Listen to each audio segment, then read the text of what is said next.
morning, ladies and gentlemen, distinguished participants and friends.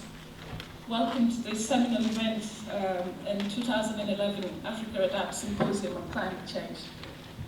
It's a great honor to be asked to say a few welcoming remarks. Now, if you go through your programs, you'll see that Professor Ogalo was supposed to welcome you to this event. Unfortunately, he's ill, and he was not able to make it to this meeting. Now, I think many of you know Professor Ogalo. He's quite tall, an imposing figure, and he looks quite stately. So you can see that he and I have quite a lot in common. In fact, the last time I saw him, he remarked that I was looking quite small, and it left me wondering whether the aging process had kicked in and that I had shrunk, in the course of the years. So, in stepping into these light shoes of Professor Ogalo, at least metaphorically speaking, I will try to keep this opening remarks quite short.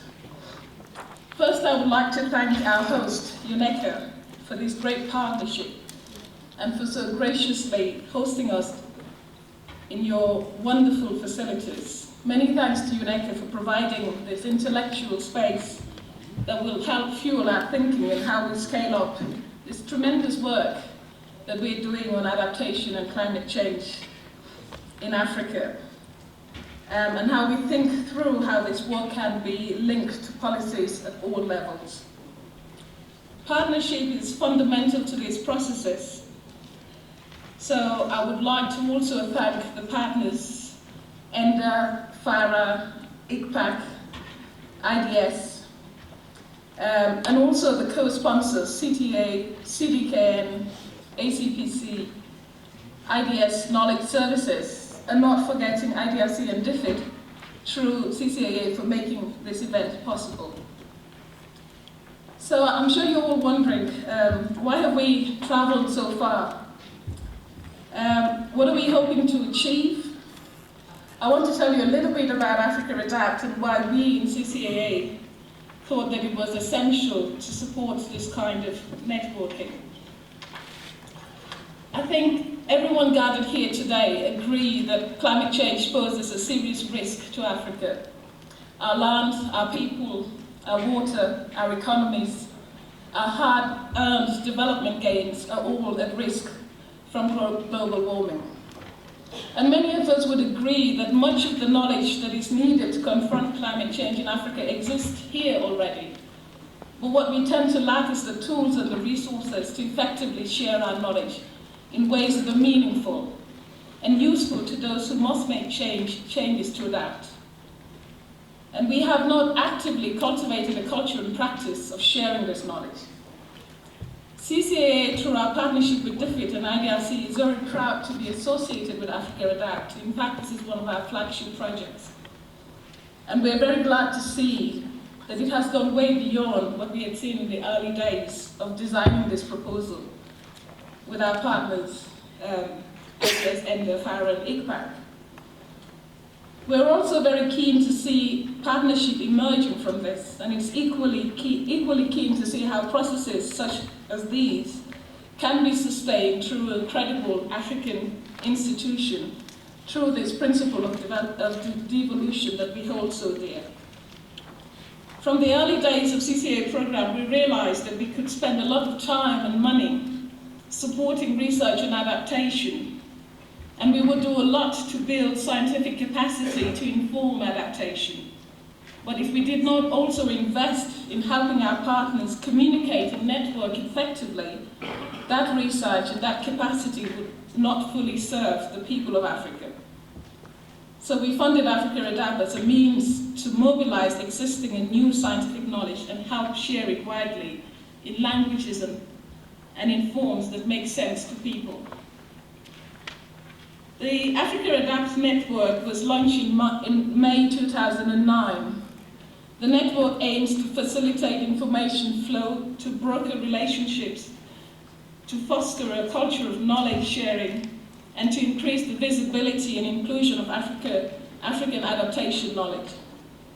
Its mission is to facilitate the flows of information, to broker relationships, to demonstrate the added values of a culture of knowledge sharing, and to increase the visibility and inclusion of African adaptation knowledge. In less than 2 years, we have seen that AfricaAdapt grew to nearly 1,000 registered members, over 80% in Africa, from all over the continent, and from the important groups that are affected by and responding to climate change: community associations, policymakers, researchers, journalists, and others. I'm tremendously excited about the range and the depth of issues which we will be debating here today. In bringing all of you together to exchange the ideas and solutions to the challenge of adaptation, this symposium fulfills many of the original aspirations that we had seen in AfricaAdapt, that we had in seeing AfricaAdapt take shape. Finally, when you look at the 5 challenges identified for this symposium, they are scaling up the good work, engaging with media, linking policy to practice, drawing on local and indigenous knowledge, developing a shared vision for climate-compatible development. One notes that all of these challenges, or rather aspirations, are premised on effective communications and a sound knowledge base. On my way here, I was thinking about AfricaAdapt and wondering what is it that makes it distinctive. And I realized that it's perhaps its ability to communicate what it is and what it does. Also, I was visiting a project in the city of Nazareth yesterday in Adama, the highlands of Ethiopia. And one of our scientists told us that from April 1st to July 31st, in any calendar month, that farmers tend to make at least 30 different types of decisions. What to plant, land management issues, soil types, crop matters, use of fertilizations or not. So whilst it's important that we need to understand the policy processes to influence adaptation choices and decisions, I think it's equally important that we understand the decision-making structures of farmers. So it all comes down to effective communications. Farmers tend to be very conservative, but they're also very willing to embrace change. As one researcher pointed out, how do you effectively communicate to farmers to part with their stock of grains or seeds when they're so fearful of seeing those grains wiped out by floods or soil erosion? So I hope that we can seize the opportunity here to communicate amongst ourselves and to embrace AfricaAdapt as part of a productive knowledge management partnership where all stakeholders are considered to be holders of knowledge.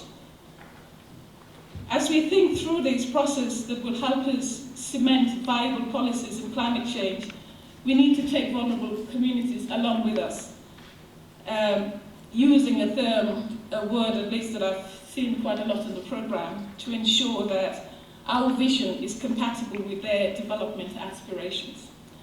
I want to just end with a quote from Sir Nicholas Stern. And he says, "We owe it to the most vulnerable people on the planet to combine the best possible support to strengthen adaptive capacity and get on the pathway to low-carbon, climate-resilient development. The poorest on the planet cannot bear the majority of climate risk for the rest of us." Let me thank you for your attention and express a hope that we all fully engage, that we fully enjoy, that we fully benefit from this opportunity to share with one another. I wish you all fruitful deliberations. Thank you.